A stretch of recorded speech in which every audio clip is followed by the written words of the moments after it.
भारत निर्वाचन आयोग झारखंड में एसआईआर करने के लिए आदेश निर्गत कर दिया गया। एसआईआर का प्रक्रिया 20 जून से शुरू हो रही है। इसमें पब्लिक का बहुत महत्वपूर्ण 2 डेट का बारे में बताएंगे। वो एनुमरेशन देने वाला समय है, वो 30 जून से 29 जुलाई तक है। इसी पीरियड में किन वोटर का नाम अभी मतदाता सूची में है, उनका एनुमरेशन फॉर्म दिया जाएगी। वो अपने सिग्नेचर करके वो प्रीवियस एसआईआर का डिटेल होगा, मतलब उसका साथ में करेंगे। उसके लिए बीएलओ आपको सेलेक्ट करेंगे। फिर उसके बाद ड्राफ्ट पब्लिकेशन हो गया, ड्राफ्ट रोल पब्लिकेशन होगी। वो 5 अगस्त को होगी।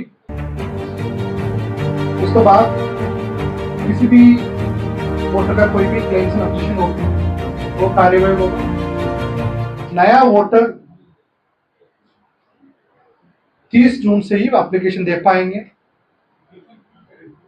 उनका सभी बीएलओ है अपने साथ में फॉर्म रखेंगे, तो आपका वो घर पर आके भी सेवा कर लेगा। उनका बीएलओ संपर्क नहीं कर पा रहा, उसका तो स्टेशन के पास में उनको कैद करवाएंगे, ताकि किसी भी वोटर का कहाँ पर भी डॉक्यूमेंट कुछ ढूंढ के कहाँ जाने की आवश्यक नहीं।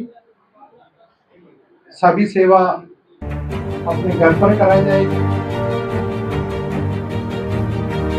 कहाँ पर भी वो आवश्यक नहीं, मतलब आपका डॉक्यूमेंट नहीं है, बीएलओ से संपर्क नहीं हो पा रही है, आप लास्ट हुआ इलेक्शन में कहाँ पर वोटिंग किया, उसी बूथ में ही आपका पूरा सेवा दिया जाएगा।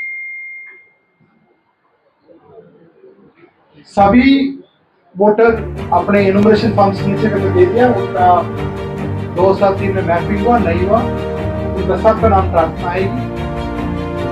फिर ड्राफ्ट रोल आने के बाद किसी का भी कुछ लॉजिकल डिस्क्रिपेंसी होगा, मतलब उनका नोटिस होगा, उनका बिना सुनवाई करके किसी का नाम नहीं कटेगी। इसलिए कुछ जगह पर गलत इंफॉर्मेशन दिया जा रहा है, इंफॉर्मेशन होगी, उसके बारे में आप लोग ध्यान नहीं देंगे। आपका वो इलेक्शन कमीशन का सीओ ऑफिस का सोशल मीडिया है, कमीशन से सीओ ऑफिस से कितना भी नोटिस किया जा रहा है, सूचना दिया जा रहा है, उसके बारे में आप लोग ध्यान दें। ये एक्सेस केवल भारत नागरिक के लिए है, भारत का सिटीजन है उनके लिए ये काम किया जा रहा है। कोई विदेश का नागरिक झारखंड में है तो इसी काम में पार्टिसिपेट नहीं करेंगे। किसी भी एक भी भारत नागरिक, उनका 18 उम्र हो गया, वो झारखंड में रहता है, उनका नाम जरूर आएंगी। उनके लिए हम लोग सभी जगह पर ERO, AERO, additional AERO, BLO supervisor, volunteers आपका मदद करेंगे। इसलिए किसी का भी डरने की आवश्यक नहीं। आपका केवल एक ही आपसे अनुरोध है, आप थोड़ा सा समय निकालकर एनुमरेशन का फेस में बीएलओ से एनुमरेशन फॉर्म प्राप्त करके सिग्नेचर करके दे देंगे। फिर आपका क्लेम्स एंड ऑब्जेक्शन फेस में कोई अनोमली होगा तो आपके पास नोटिस आया, नोटिस। बाकी नया वोटर होंगे तो बीएलओ नहीं, मतलब एईआरओ से संपर्क करते हुए फॉर्म 6 जमा करके उसको साथ में डिक्लेरेशन फॉर्म का साथ में जमा कर लें। उनका सबका नाम आएगा। सीओ ऑफिस सभी डीओ का, सभी उपायुक्त ऑफिस से आपका सेवा प्राप्त होगा। हम लोग पूरा तरफ से मॉनिटरिंग करेंगे, आपका काम करेंगे। आप लोग के माध्यम से सभी पॉलिटिकल पार्टी का कार्यकर्ता का सबसे मेरा अनुरोध है, इसी काम में सहयोग करें।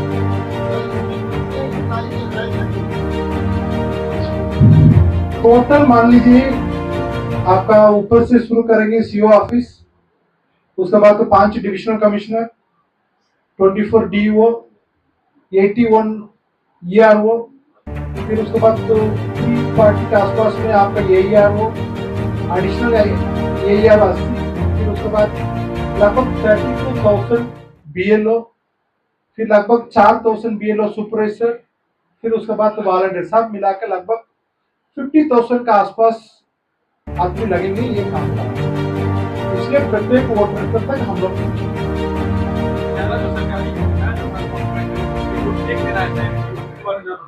देखिए, किसी का 11 डॉक्यूमेंट है वो सबका देने की आवश्यक नहीं पड़ेगी। 2003 में मैपिंग हो गया, उसका मैपिंग में कोई लॉजिकल डिस्क्रिपेंसीज नहीं है, उनका कोई डॉक्यूमेंट देने की आवश्यकता नहीं।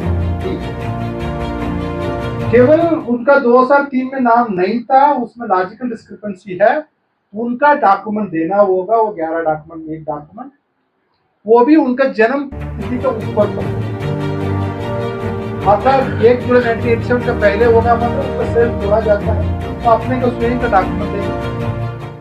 1 जुलाई 1987 से 2/12/2004 के बीच में होगा मतलब अपने स्वयं नहीं, मतलब एक डॉक्यूमेंट में पेरेंट माता पिता में एक डॉक्यूमेंट वो देंगे, उसमें भी उनका 2003 का नाम रोल में नाम है, उसका भी डॉक्यूमेंट एक डॉक्यूमेंट देना है, वो आश्रम पर देना है माता पिता को, उसको पुराना डॉक्यूमेंट 2003 का रोल माना जाएगी।